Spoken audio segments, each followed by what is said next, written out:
Hello, in front of me I've got REDTIGER F17 PLUS. In this video I'll explain to you interface of your camera.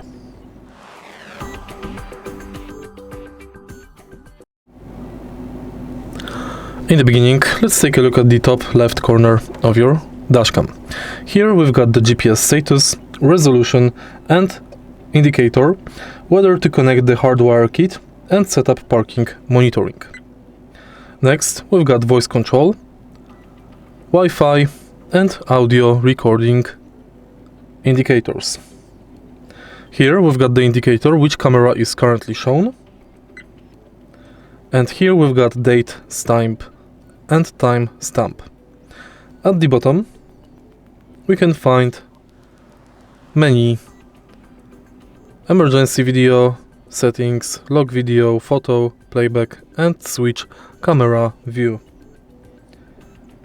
If you find this video helpful, please leave like, comment and subscribe.